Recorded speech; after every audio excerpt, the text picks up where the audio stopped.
राधे राधे। हमारे अवधी लोकगीत में आप सभी का स्वागत है। आइए एक हम हरतालिका तीज के भोले बाबा का एक गाना और सुना रहे हैं, आप लोग सुनिए। चुनरी लाल मांगिला लहरेदार मांगिला, चुनरी लाल मांगिला लहरेदार मांगिला, अपने भोला जी से ई है वरदान मांगिला, अपने भोला जी से ही है वरदान मांगिला। चुनरी लाल मांगिला लहरेदार मांगिला, चुनरी लाल मांगिला लहरेदार मांगिला, अपने भोला जी से ही है वरदान मांगिला, अपने भोला जी से ही है वरदान मांगिला।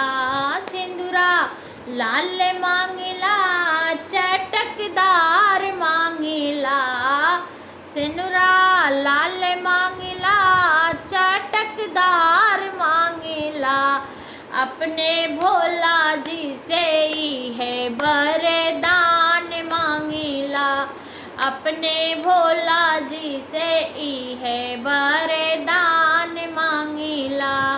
सिंदूरा लाल मांगिला चटकदार मांगिला, सिंदूरा लाल मांगिला चटकदार मांगिला, अपने भोला जी से ही है वरदान मांगिला, अपने भोला जी से ही है वरदान मांगिला। चूड़िया लाल माँ मेहंदी लाल मांगिला चटकदार मांगिला, मेहंदी लाल मांगिला चटकदार मांगिला, अपने भोला जी से ही है वरदान मांगिला, अपने भोला जी से ही है वरदान मांगिला। एक बेटा मांगिला एक पातोहिया मांगिला, एक बेटा मांगिला एक पातोहिया मांगिला, एक गोदिया खेलावन के नाती मांगिला, एक गोदिया खेलावन के नाती मांगिला।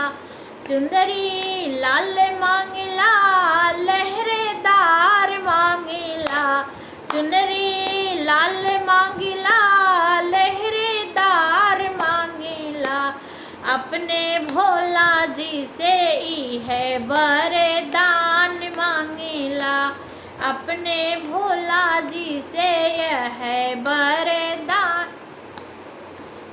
एक बेटी मांगिला एक दामाद मांगिला, एक बेटी मांगिला एक दामाद मांगिला, एक आंगना में खेलने को एक नाती पोता मांगिला, अपने आंगना का शोभा नाती पोता मांगिला, अपने आंगना का शोभा नाती पोता मांगिला।